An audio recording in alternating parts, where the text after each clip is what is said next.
Know your constitution. जैसे कि हम अपने कॉन्स्टिट्यूशन की बात कर रहे थे, इससे पहले भी हमने कुछ लेक्चर अपलोड करे हैं जिसमें अपने कॉन्स्टिट्यूशन की बात करी थी, सोर्स ऑफ कॉन्स्टिट्यूशन और प्रियम्बल। उसी को आगे बढ़ाते हुए एक और लेक्चर आज हम बात करते हैं इसमें, यूनियन एंड इट्स टेरिटरीज, संघ और उसके क्षेत्र। यूनियन एंड इट्स टेरिटरीज की अगर हम बात करें तो ये हमारे कॉन्स्टिट्यूशन के पहले भाग में आता है, पार्ट 1 में आता है। और ये हमारे कॉन्स्टिट्यूशन का पार्ट 1 है जिसमें आर्टिकल कौन से आते हैं, आर्टिकल 1 to 4। पार्ट 1 में हमारे आर्टिकल 1 to 4 आर्टिकल हमारे पार्ट 1 में आते हैं। यूनियन एंड इट्स टेरिटरीज ये हमारा संविधान का पार्ट 1 है और इसमें आर्टिकल्स कौन कौन से आते हैं, आर्टिकल 1 to 4। सबसे पहले हम आर्टिकल 1 की बात करते हैं कि आर्टिकल 1 कहता क्या है। आर्टिकल 1 कहता है इंडिया डेट इज़ भारत, यानी भारत को कुछ लोगों ने हिंदुस्तान को भारत बोला, कुछ लोगों ने इंडिया बोला, तो संविधान में दोनों ही नाम मेंशन कर दिए गए, इंडिया डेट इज़ भारत। क्या है, एक यूनियन ऑफ स्टेट्स है, यानी स्टेट्स का यूनियन, बहुत से स्टेट्स का संघ है, बहुत से राज्यों का संघ कहलाता है ये। इसमें बहुत से राज्य हैं जो भारत में मिले हैं आके, और उन सब ने मिल के इसको भारत बनाया है। संघ संघ ऑफ स्टेट बोला जाता है इसको, यानी यूनियन ऑफ स्टेट कह सकते हैं हम। इसमें किसी भी स्टेट से भारत ने कोई भी एग्रीमेंट नहीं किया है। एग्रीमेंट का मतलब है कि कोई एग्रीमेंट किया हो कि आप भारत में जुड़ जाइए और उसके बाद हम आपको ये देंगे या हम आपको ये सुविधा देंगे, ऐसा कोई भी एग्रीमेंट नहीं करा है। सब स्टेट्स अपनी मर्जी से आके भारत में जुड़े हैं। उसके बाद right to secede, right to secede का मतलब ये होता है किसी भी स्टेट को कोई भी ये राइट नहीं दिया कि जब मर्जी है वो भारत को छोड़ के जा सकता है। अगर वो भारत से जुड़ा है तो वो अपनी मर्जी से भारत को छोड़ के नहीं जा सकता। तो आर्टिकल 1 क्या कहता है, इंडिया डेट इज़ भारत, ये यूनियन ऑफ स्टेट्स है और इसमें किसी भी राज्य से कोई भी एग्रीमेंट नहीं हुआ है और कोई भी राज्य को कोई भी अधिकार नहीं है कि वो अपने मर्जी से भारत को छोड़ के अलग हो जाए। और आर्टिकल 1 क्या कहता है, आर्टिकल 1 क्या कहता है, इंडियन टेरिटरी को 3 हिस्सों में बांटता है। पहले स्टेट, यूनियन टेरिटरीज और एक्वायर्ड टेरिटरीज। राज्य में बांटता है, केंद्र शासित राज्य जो होते हैं उसमें बांटता है आपका, और एक्वायर्ड टेरिटरीज में बांटता है। तो आर्टिकल 1 क्या कहता है, आर्टिकल 1 भारत को डिफाइन करता है। भारत क्या है, एक यूनियन ऑफ स्टेट्स है और भारत की टेरिटरीज को 3 हिस्सों में बांटता है।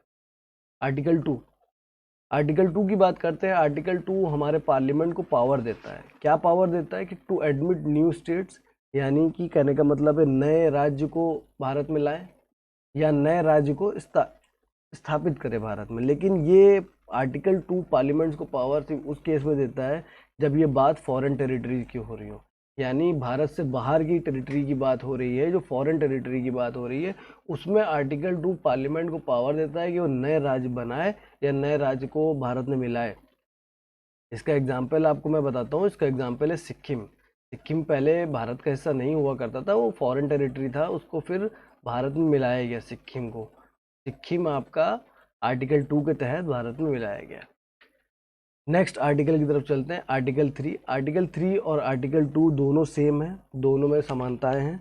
दोनों के दोनों पार्लियामेंट को पावर देते हैं। क्या पावर देते हैं, to form a new state, नया राज्य बनाने की, एरिया बढ़ाने की, एरिया घटाने की, नाम बदलने की, और टेरिटरीज को घटाने या बढ़ाने की। आर्टिकल 3 और आर्टिकल 2 में फ़र्क सिर्फ इतना है, आर्टिकल 3 बात करता है हिंदुस्तान यानी भारत की टेरिटरी के अंदर, मतलब इंडियन टेरिटरी के अंदर नए राज्य को बनाना, नए राज्य को बढ़ाना, उसका एरिया घटाना, एरिया बढ़ाना। और आर्टिकल 2 हमको क्या कहता था, फॉरेन टेरिटरीज, यानी हिंदुस्तान के बाहर फॉरेन टेरिटरी की बात करता था। तो आर्टिकल 3 बात करता है आपका इंडियन टेरिटरी। इसका एग्जाम्पल क्या है कि इंडियन टेरिटरी में आर्टिकल 3 से क्या हुआ था, तेलंगाना। तेलंगाना एक राज्य बनाया गया था, आर्टिकल 3 की हेल्प से ही उसको बनाया गया था। वो हिंदुस्तान की टेरिटरी का ऑलरेडी हिस्सा था आंध्र प्रदेश में, और उसमें फिर एक तेलंगाना, एक राज्य अलग किया गया और नया राज्य बना तेलंगाना, आंध्र प्रदेश से अलग हुआ था 2014 में। तो पार्लियामेंट हमारा पावर देता है, क्या पावर देता है, नए स्टेट बनाने की, एरिया घटाने का, उसका एरिया बढ़ाने का, नाम बदलने का और उसकी टेरिटरी को बदलने का। जब पार्लियामेंट में कोई भी बिल या कोई भी प्रस्ताव पास होता है तो मेजोरिटी से पास होता है। तो मेजोरिटी बेसिकली दो तरह की होती है, हम लोग आगे भी इसके बारे में बात करेंगे, अभी हम थोड़ा सा ओवरव्यू दे देते हैं। एक होती है सिंपल मेजोरिटी और एक होती है स्पेशल मेजोरिटी। सिंपल मेजोरिटी क्या होती है, सिंपल मेजोरिटी होती है more than 50% of present in voting, मतलब जितने लोग हैं और प्रेजेंट भी हैं और वोट कर रहे हैं, तो उनके 50% से ज़्यादा अगर है तो वो हमारी सिंपल मेजोरिटी है। स्पेशल मेजोरिटी क्या करती है, 2/3 of the present in voting should be more than the 50% of the total strength.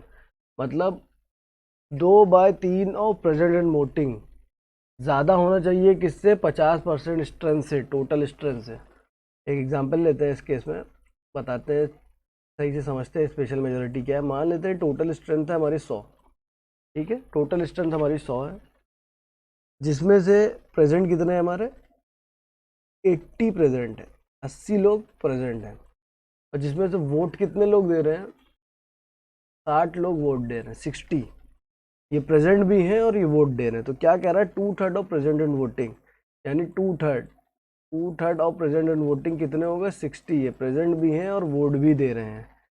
तो ये हमारा कितना आया, 40 आया।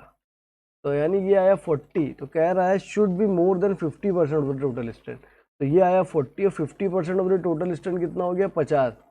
तो ये ज़्यादा नहीं हुआ, तो ये स्पेशल मेजोरिटी नहीं हो पाई। तो स्पेशल मेजोरिटी होने के लिए ये कितना होना चाहिए था, इसको 51 होना चाहिए था, यानी ये 50 से ज़्यादा हो जाता तो ये स्पेशल मेजोरिटी का बन जाता। बात समझ में आई, 2/3 of present voting should be more than the 50% of the total strength. Article 4 की बात करते हैं। आर्टिकल 4 कहता है कि अगर कोई भी चेंज होता है, आर्टिकल 2 या आर्टिकल 3 के तहत कोई भी चेंज होता है संविधान में या कहीं पे भी, तो संविधान में अमेंडमेंट की कोई ज़रूरत नहीं होती है और इसको आप सिंपल मेजॉरिटी से पास कर सकते हैं। अगर पार्लियामेंट कोई भी चेंज करता है आर्टिकल 2 या आर्टिकल 3 के तहत, तो इसको अमेंडमेंट नहीं माना जाता है और ये सिंपल मेजॉरिटी से पास हो सकता है। लेकिन अगर अमेंडमेंट होता है, मतलब कोई भी अमेंडमेंट का मतलब होता है कोई भी चेंज किया जाता है संविधान में, तो उसको अमेंडमेंट बोलते हैं। तो अमेंडमेंट कैसे होते हैं, अमेंडमेंट आर्टिकल 368 के तहत होते हैं और उसके लिए स्पेशल मेजॉरिटी ज़रूरी होती है। आर्टिकल 2 और आर्टिकल 3 से कोई भी चेंजेस हो रहे हैं तो वो अमेंडमेंट नहीं माने जाएंगे, उसके लिए सिंपल मेजॉरिटी से काम हो जाएगा। लेकिन अगर हम अमेंडमेंट करते हैं तो अमेंडमेंट के लिए हमको स्पेशल मेजॉरिटी चाहिए होती है और अमेंडमेंट आर्टिकल 368 के तहत ही किया जाता है। तो आज हमने क्या पढ़ा, यूनियन और उसकी टेरिटरी के बारे में पढ़ा, जिसमें 4 आर्टिकल आते हैं, आर्टिकल 1 से लेकर आर्टिकल 4। आर्टिकल 1 ये हमारा संविधान का पहला भाग है, यानी पार्ट 1 में आते हैं ये। इसमें पहला आर्टिकल आता है, वो कहता है इंडिया डेट इज़ भारत, जो कि यूनियन ऑफ स्टेट है और इसने किसी भी राज्य से एग्रीमेंट नहीं करा और किसी भी राज्य को अनुमति नहीं है कि वो इंडिया को छोड़ के कहीं और जाए। इंडियन टेरिटरी को 3 हिस्सों में बांटा इसने, स्टेट, यूनियन टेरिटरी और एक्वायर्ड टेरिटरी में। आर्टिकल 2 क्या कहता है कि हमारे पार्लियामेंट को पावर देता है कि हमारा पार्लियामेंट क्या करे, नए राज्य को शामिल करे इसमें या नए राज्य बनाए, लेकिन किस केस में, फॉरेन टेरिटरीज के केस में। मतलब इंडिया के बाहर जो टेरिटरीज हैं अगर इनको वो इंडिया में लाता है तो आर्टिकल 2 के तहत हो सकता है। आर्टिकल 3 कहता है कि सेम पावर देता है इसमें भी पार्लियामेंट को कि पार्लियामेंट नए राज्य बना सकता है, उनका एरिया बढ़ा सकता है, उनको डिक्रीज कर सकता है, लेकिन किस केस में कर सकता है, इंडियन टेरिटरी के अंदर, जो हिंदुस्तान के अंदर जो राज्य हैं उन्हीं में कर सकता है। इसका एग्जाम्पल मैंने बताया तेलंगाना, आंध्र प्रदेश से अलग करके उसको तेलंगाना बनाया गया था। बात करी मैंने मेजॉरिटी के बारे में, सिंपल मेजॉरिटी क्या होती है, स्पेशल मेजॉरिटी क्या होती है। सिंपल मेजॉरिटी क्या होती है कि 50% होना चाहिए प्रेजेंट ऑन वोटिंग का, मोर देन 50% होना चाहिए। और स्पेशल मेजॉरिटी क्या होती है, 2/3 of present on voting should be more than 50% of the total strength, ये आपकी स्पेशल मेजॉरिटी होती है। उसके बाद आर्टिकल 4 की बात करी। आर्टिकल 4 कहता है कि पार्लियामेंट अगर कोई चेंज करता है आर्टिकल 2 और आर्टिकल 3 के तहत, तो ये ज़रूरी नहीं है कि उसको अमेंडमेंट बोला जाए, ये एक सिंपल मेजॉरिटी से पास हो जाता है, ये अमेंडमेंट नहीं होता। अगर आर्टिकल 2 और आर्टिकल 3 से कोई चीज़ पास होती है तो वो अमेंडमेंट नहीं कहलाती है और वो सिंपल मेजॉरिटी से पास होती है। इफ़ इन केस अगर कोई अमेंडमेंट किया जाता है तो वो अमेंडमेंट आर्टिकल 368 के तहत किया जाता है और वो स्पेशल मेजॉरिटी से पास होता है। तो आई होप तो आपको मेरी वीडियो पसंद आई होगी। अगर आपको मेरी वीडियो पसंद आ रही है, कोई भी नॉलेज इससे मिल रही है, तो हमारे वीडियोस को लाइक करें। अगर हमारे चैनल पर नए हो तो हमारे चैनल को सब्सक्राइब करें। Thanks for watching, have a great day.